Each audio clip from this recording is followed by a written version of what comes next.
ጤና ይስጥልን ሰርክላያን እንደምን አላችሁ? ዛሬ የኦሮሞ ፖለቲከኞችን የተመለከተ አዳዲስ ሀሳብ ይዘን መጥተናል። ማለት ሀሳብ ሳይሆን አጠቃላይ በፖለቲካው አየር ላይ የሚታየውን ሁኔታ የተመለከተ ማለት ነው። በተለይ አሁን ላይ የኦሮሞ ፖለቲከኞች ስለምን የአብይ አህመድ መንግስትን ይቃወማሉ የሚል ይታወቃል። በእርግጥ በክልሉ ላይ ምን እየተፈጠረ እንዳለ፣ በኦሮሞ ህዝብ ላይ አጠቃላይ ምን እየተፈጸመበት እንዳለ ይታወቃል። ነገር ግን የኦሮሞ ህዝብ ቢያንስ የኦሮሞን ጥቅም ማስጠበቅ የሚችል መንግስት ነኝ የሚል አካል 4 ኪሎ ላይ እስከተሰየመለት ድረስ ስለምን ከመንግስት በተቃራኒ ቆሞ ከሌሎች ኃይላት ጋር ተሰልፎ እየተዋጋ ይገኛል፣ በፖለቲካ ስለምን አታክ እያደረገ ይገኛል የሚለው መሰረታዊ ጥያቄ ነውና ብዙዎች እንቆቅልሽ ይሆንባቸዋል። በተለይ አሁን የኦሮሞ ፖለቲካ ውስጥ 3 አይነት አካል መኖሩ ሊታወቅ ይገባዋል። አንደኛው ያው በነ አብይ ዙሪያ የተሰባሰበው ሲሆን በብልጽግና ዙሪያ ያለው ማለት ነው። በሁለተኛ ደረጃ ደግሞ የሚታየው በትክክለኛው ማለት የኦሮሞ ህዝብ በዚህ ስርዓት ተጠቃሚ አልሆነም፣ የኦሮሞ ህዝብ ጥያቄዎች አልተመለሱም ወዘተርፈ የሚል አቋም ያለው ልክ በነ ፕሮፌሰር መራራ አይነት ግለሰቦች የሚመራ እና በአጠቃላይ ለኦሮሞ ህዝብ ጥቅም ከዚህ በላይ ይገባዋል ብሎ እየታገለ የሚገኝ ህዝብ አለ። በሌላ በኩል ደግሞ ስርዓቱ ፈጽሞ በእርግጥ ሁሉም ይስማማሉ እዚህ ላይ ስርዓቱ ፈጽሞ ከኦሮሞ እጅ እንዳይወጣ ይፈልጋሉ። ግን ከፍ ሲል ደግሞ ጸረ አብይ አህመድ ናቸው፣ አብይ አህመድን ብቻ የሚቃወሙ ነገር ግን ያለውን ስርዓት ሙሉ ለሙሉ የሚደግፉ እንዲህ አይነት አካላት አሉ። ለምሳሌ እንደ ጀዋር መሐመድ አይነቶች ማለት ነው። እንግዲህ የኦሮሞ ተቃዋሚ ፖለቲከኞች ዋነኛ ተቃውሟቸው በአብዛኛው ማለት ነው እንግዲህ ከስርዓቱ መዋቅር ይልቅ በጠቅላይ ሚኒስትር አብይ አህመድ ግለሰባዊ አመራር ዘይቤ ወይም ደግሞ የሚሰጣቸው የፖለቲካ ውሳኔዎች እና አጠቃላይ ያለፉትን 8 ዓመታት እንዴት አይነት በፖለቲካ ብልጣብልጥነት እንደመጣ ስለሚረዱና በከፍተኛ ሁኔታ ስለተሸወዱ ጭምር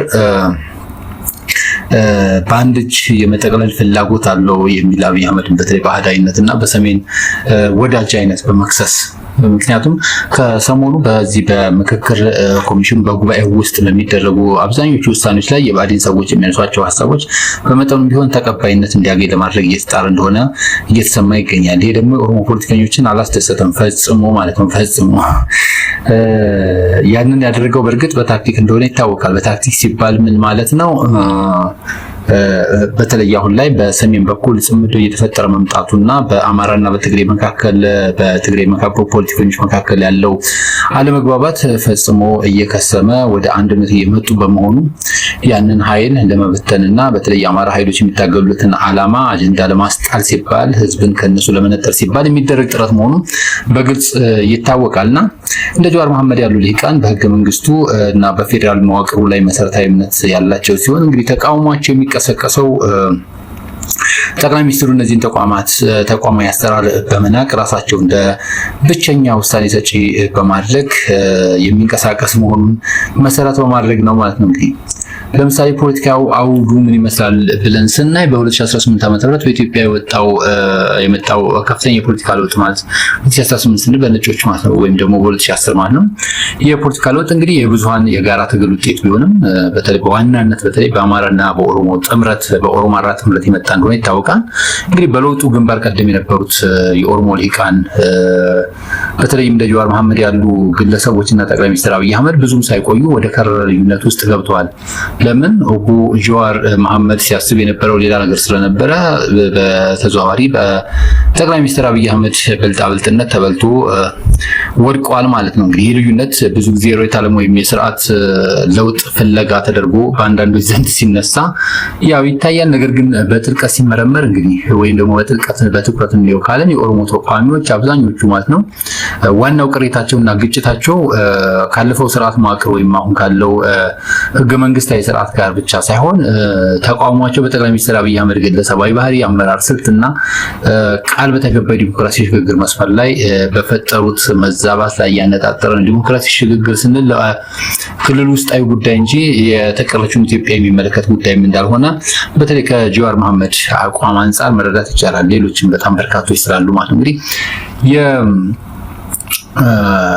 እንግዲህ ፖለቲከኞች ማለት እንደ ጀዋር ያሉ ፖለቲከኞች አሁን ላይ እንግዲህ የኢትዮጵያ ፌዴራል ዲሞክራሲያዊ ህገ መንግስት ወይም ደግሞ የፌዴራላዊ አወቃቀሩ አጠቃላይ ህገ መንግስቱን አይቃወሙትም፣ አወቃቀሩን አይቃወሙትም።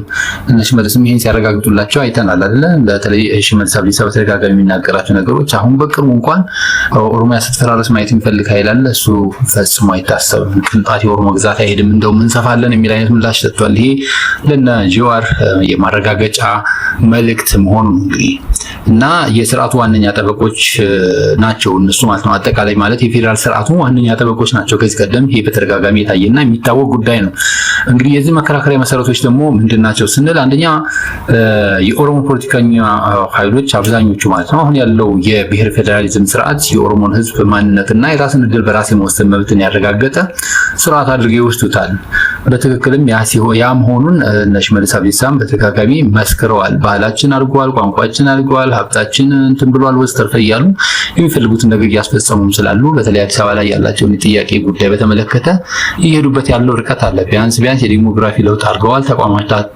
ተቋማቸውን በሚመስላቸው መንገድ እየገነቡ ይገኛሉ። አዳዲስ አሁን በቅርቡ የመጣው የኦሮሚያ ፍትህ ስርዓትን በተመለከተ በተለይ አዲስ አበባ ላይ የተዘረጋው የዳኞችን ጉዳይ በተመለከተ በአዲስ አበባ በኦሮሚያ ዳኝነት እንዲሰጥ የተደረገበትን ሂደት ወዘተርፈ የመሳሰሉ ነገር እሱ በጣም ከላይ ሲታይ ቀና የሚመስል ግን ውስጡ በጣም በርካታ ስር የሰደዱ መርዞችን ጭምር የያዘ ነውና እነዚህ ነገሮች ሁሉ እንደ ግብ ይቆጥራሉና ስለዚህ የኦሮሞ ህዝብ የማንነትና የራስን በራስ የማስተዳደር መብት ያረጋገጠ ስርዓት አድርገው ይወስዱታል አብዛኞቹ ማለት ነው። በዚህ ላይ በነገራችን ላይ እነ ጀዋርም የተለየ አቋም የላቸውም።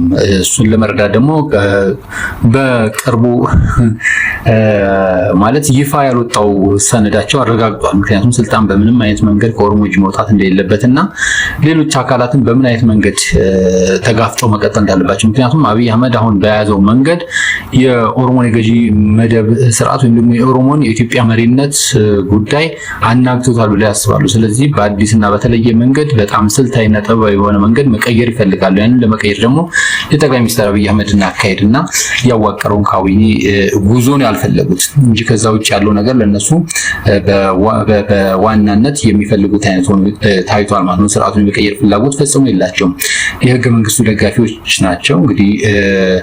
እንግዲህ በተደጋጋሚ ደግሞ ይሄን ነገር ገልጸውታል። ችግሩ ያለው በህገ መንግስቱ ላይ ሳይሆን ህገ መንግስቱን በአግባቡ አለመተግበር ወይም ደግሞ የተቋማት መፍረስ ስጋት ተቋሚዎች የሚሟገቱት ስርዓቱ የፈጠራቸውን እንደ ክልላዊ የራስ ገዝ መብት ያሉ መዋቅሮችን በጠቅላይ ሚኒስትሩ ግለሰባዊ ትዕዛዝ እንዳይዳከሙ ነው።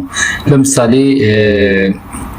የሚያሳየው ደግሞ ተቋማቸው አጠቃላይ ስርዓቱን ለማፍረስ ሳይሆን ስርዓቱ በግለሰብ ፍላጎት እንዳይበረድ ለመከላከልና በአንዳች ኃይል እንዳይቀማ ጭምር ማለት ነው አሁን እየሄደበት ያለ። በነገራችን ላይ ቀደም ሲል ጀዋር ከስር እንደተፈታ እና ቆየት ብሎ ተቃውሞ እንደገባ የመጀመሪያው ኢንተርቪው ያው ከስር ከተፈታ በኋላ ከደረጃ ኃይሌ ጋር ነው ያደረገው። ከዛ በኋላ ግን ቆየና ኬንያ ላይ ከዛ ቆየት ብሎ መጣና እንደ አዲስ ትግል ጀምራለሁ ያለ ጊዜ እያነሳቸው በጣም መሰረታዊ ነገሮች አሉ፣ የሚፈራቸው ነገሮች እንዳሉ። አንደኛው ነገር ምንድነው ምናልባት እቺ ሀገር ከፈረሰች በኦሮሞ መሪ በሆነበት ዘመን ፈረሰች እንዳትባል እንደሚያሰጋው የገለጸበት መንገድ አለ በጣም እኮ እና እንግዲህ በአጠቃላይ ግን በጠቅላይ ሚኒስትር አብይ አህመድ የአመራር ዘይቤ ላይ እየተነጣጠሩ ተቃውሞ ምን ይመስላል ስንል እንግዲህ የኦሮሞ ተቃዋሚዎች ጥላቻ ወይም ጠንካራ ተቃውሞ እሱ ላይ ለመሆኑ ዋና ማሳያዎች አሉ። ለምሳሌ ስልጣን በእሱ ዙሪያ ብቻ መሽከርከሩ እንግዲህ አብይ አህመድ ስልጣን ከያዙ በኋላ ተቋሚ አሰራርን ወደ ጎን በመተው ውሳኔዎች በራሳቸውና በቅርብ አማካሪዎቻቸው ብቻ የማሳለፍ አካሄድ በተደጋጋሚ አሳይተዋል ተብሎ ይታቻል።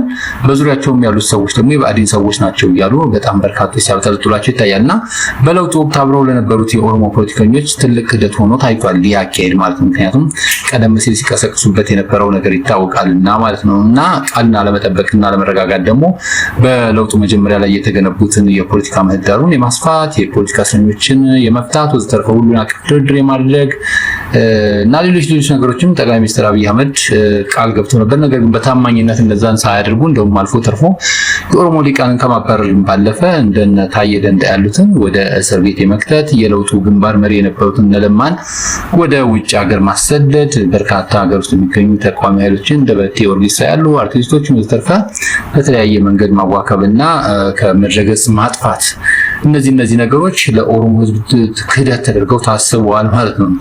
እና ደግሞ በጠቅላይ ሚኒስትር አብይ አህመድ የተደረሰ ያው መደመር የተሰኘው የግል ፍልስፍና የብልጽግና ፓርቲን ለመመስረት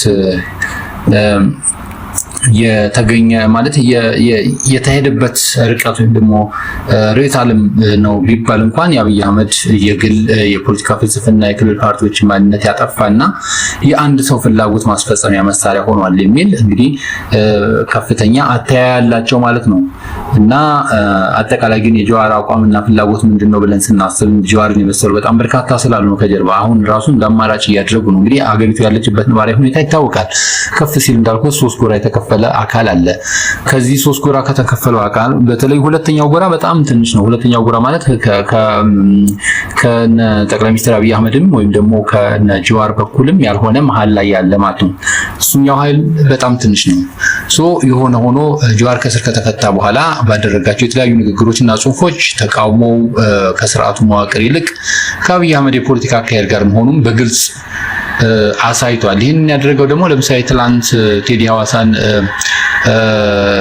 እንደ ሞኒተር አድርጎ ሌሎች በቀጠናው ላይ የሚመለከታቸው የፖለቲካ አካላትን ተሳታፊ አድርጎና የተለያዩ ሀሳቦች እንዲንሸራሸሩ ያደረገበትን ሂደት ስናይና ከ1 ሚሊዮን በላይ ሰው ያለው ላይ ነው። እንግዲህ እዛ ላይ ያደረገው ነገር አብይ አህመድን ብቻ የማግለልና ሌሎችን አስተባብሮ በተቻለ መጠን ምክንያቱም ተቃውሞ እየተካሄደ ስለሚገኝ በተለይ አሸናፊ ሆኖ የሚመጣው አካል የነ ኦቦ ጀዋር መሐመድን ህልም መሃን ስለሚያደርግ ወይም ደግሞ መና ስለሚያስቀር ያንን ለመያዝና ልክ እንደቀደሙት ሁሉ ስለሚፈጥሩ ለመጓዝ የሚደረግ ጥረት ነው ማለት ነው። እንግዲህ ጀዋር የሚፈልገው ስርዓቱን መናድ ሳይሆን እንግዲህ በስርዓቱ ውስጥ ያሉ ማናቸውም ልዩነቶች በጠቅላይ ሚኒስትሩ የኃይል እርምጃ ሳይሆን በጠረጴዛ ዙሪያ በውይይት እንዲፈቱ ብቻ ሳይሆን በተለየ አመጽ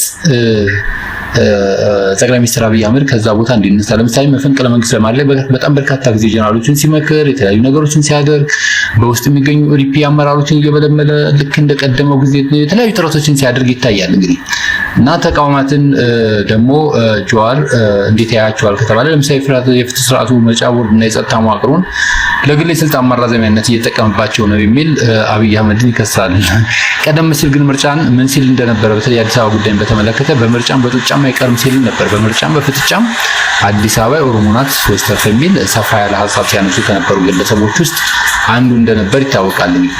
እና ይህ ለህጋዊ ስርዓት ካለው ተቆርቋሪነት የሚመነጭ ሳይሆን የኦሮሞን የበላይነት ከዚህም በላይ በሀገሪቱ ላይ ለመጫን የሚደረግ ጥረት መሆኑ አይዘነጋም ማለት በተደጋጋሚ የሚታወቅ ጉዳይ ነው። ከሌሎች ኃይሎች ጋር አብሮ የመስራት ፍላጎት ኖሮት ሳይሆን ከፍ ሲል እንዳልኩት የኦሮሞ ተቃዋሚዎችን ከሌሎች የኢትዮጵያ የፖለቲካ አካሎች ጋር በመነጋገር ሽግግር ሂደት ለመምራት ፍላጎት ያለው መስሎ ቢታይም ግን እውነታው እንደዛ አይመስልም። ምክንያቱም ቀደም ሲል ቲፒኤልኤፍም ሆነ የአብይ አህመድ ብልጽግና እንደፈጠሩት አይነት ምስለኔ በመፍጠር በዋናነት ከቁጥርም ከምንም አንጻር ብዛት አለን በሚል እና ከፍተኛውን እና ሰፊውን ወይም ደግሞ አብዛኛውን የፖለቲካ ስልጣን በመቆጣጠር ማስተዳደርና መምራት ነው የሚፈልጉት ማለት ነው ዋነኛ ዓላማቸው።